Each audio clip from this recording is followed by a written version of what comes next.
पूछ बुझाई खोई श्रम धरि लघु रूप बहोरी। जनक सुता के आगे ठाढ़ भयउ कर जोड़ी।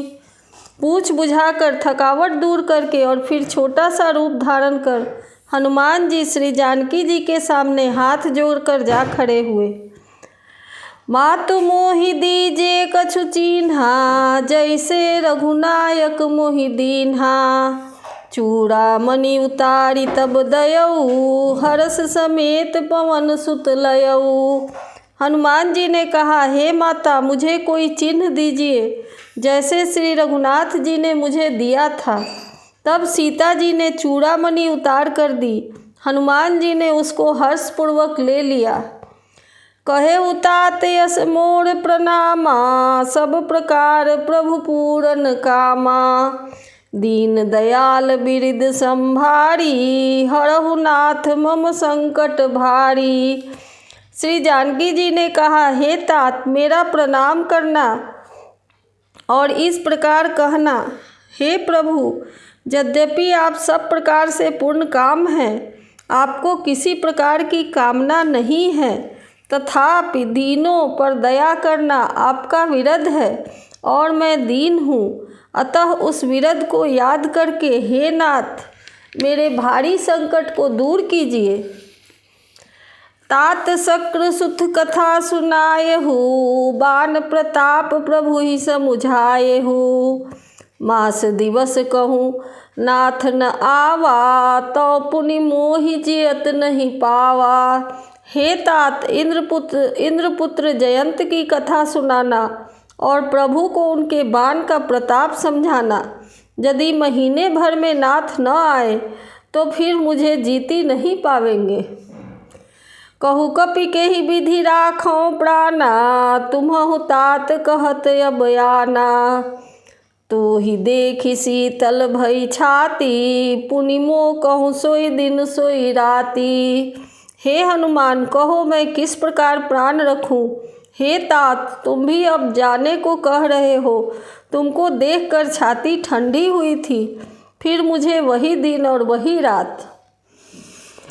जनक सुत ही समुझाई करी, भव विधि धीरज दीन। चरण कमल सिर नाई कपि, गवन राम पहि कीन। हनुमान जी ने जानकी जी को समझाकर बहुत प्रकार से धीरज दिया और उनके चरण कमलों में सिर नवाकर श्री राम जी के पास गमन किया। चलत महाधुनि गरजसि भारी, गर्भ स्रवहि सुनि निश्चर नारी। नाघि सिंधु एहि पारहि आवा, शबद किलकिला कपिहि सुनावा। चलते समय उन्होंने महाध्वनि से भारी गर्जन किया, जिसे सुनकर राक्षसों की स्त्रियों के गर्भ गिरने लगे।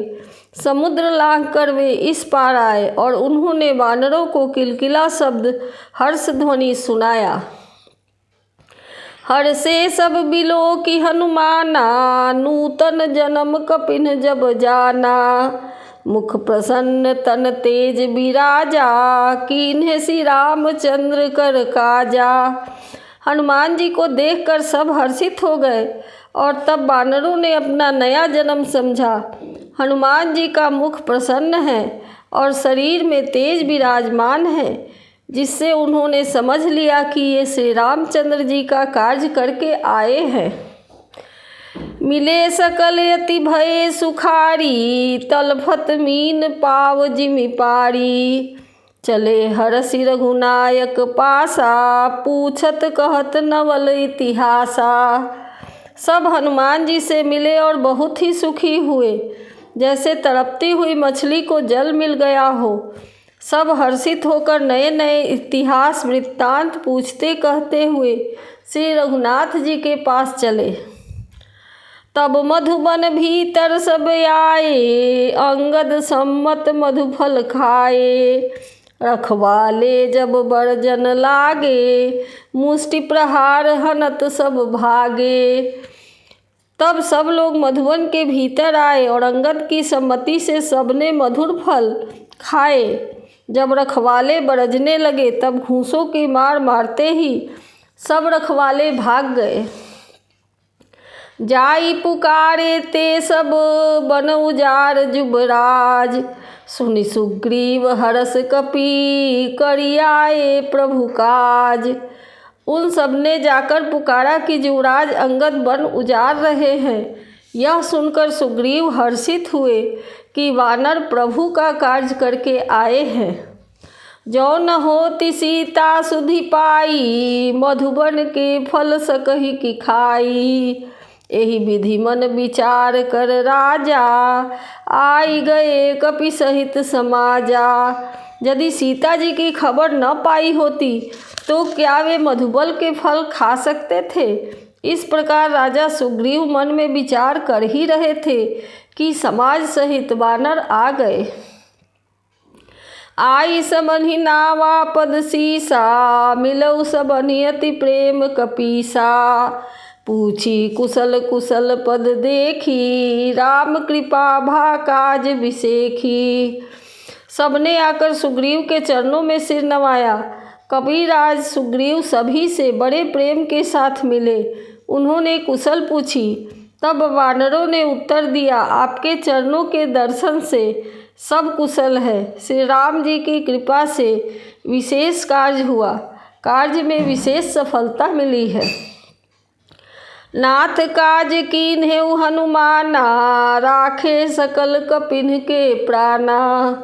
सुनि सुग्रीव बहुरी तेहि मिलेऊ, कपिन सहित रघुपति पहि चलेऊ। हे नाथ, हनुमान जी ने ही सब कार्य किया और सब वानरों के प्राण बचा लिए। यह सुनकर सुग्रीव जी हनुमान जी से फिर मिले और सब वानरों समेत श्री रघुनाथ जी के पास चले। राम कपिन जब आवत देखा, किए काज मन हरस बिसेखा। फटिक शिला बैठे दो भाई, पड़े सकल कपि चरणन जाई। श्री राम जी ने जब वानरों को कार्य किए हुए आते देखा तब उनके मन में विशेष हर्ष हुआ। दोनों भाई स्फटिक शिला पर बैठे थे। सब वानर जाकर उनके चरणों में गिर पड़े। प्रीति सहित सब भेटे, रघुपति करुणा पुंज। पूछी सकल नाथ अब, कुशल देखी पद कंज। दया की राशि श्री रघुनाथ जी सबसे प्रेम सहित गले लगकर मिले और कुशल पूछी। वानरों ने कहा, हे नाथ, आपके चरण कमलों के दर्शन पाने से अब कुशल है। जामवंत कह सुनु रघुराया, जा पर नाथ करहु तुम दाया। ताहि सदा शुभ कुशल निरंतर, सुर नर मुनि प्रसन्नता ऊपर। जामवंत ने कहा, हे रघुनाथ जी सुनिए। हे नाथ, जिस पर आप दया करते हैं उसे सदा कल्याण और निरंतर कुशल है। देवता, मनुष्य और मुनि सभी उस पर प्रसन्न रहते हैं। सोई विजयी विनयी गुण सागर, तासु सुजसु त्रैलोक उजागर। प्रभु की कृपा भयउ सब काजू, जन्म हमार सुफल भा आजू। वही विजयी है, वही विनयी है और वही गुणों का समुद्र बन जाता है। उसी का सुंदर यश तीनों लोकों में प्रकाशित होता है। प्रभु की कृपा से सब कार्य हुआ। आज हमारा जन्म सफल हो गया। नाथ पवन सुत कीन्ह जो करनी, सहसहु मुख न जाई सो बरनी। पवन तनय के चरित सुहाए, जामवंत रघुपति सुनाए। हे नाथ, पवन पुत्र हनुमान जी ने जो करनी की उसका 1000 मुखों से भी वर्णन नहीं किया जा सकता। तब जामवंत ने हनुमान जी के सुंदर चरित्र श्री रघुनाथ जी को सुनाए। सुनत कृपा निधि मन यति भाए, पुनि हनुमान हरषि उर लाए। कहु तात के ही भांति जानकी, रहति करति रक्षा स्व प्राण की। वे चरित्र सुनने पर कृपा निधि श्री रामचंद्र जी के मन को बहुत ही अच्छे लगे। उन्होंने हर्षित होकर हनुमान जी को फिर से हृदय से लगा लिया और कहा, हे तात, कहो सीता किस प्रकार रहती है और अपने प्राणों की रक्षा कैसे करती है। नाम पाहरु दिवस निसी, ध्यान तुम्हार कपाट। लोचन निज पद जंत्रित, जाहि प्राण के ही बाट।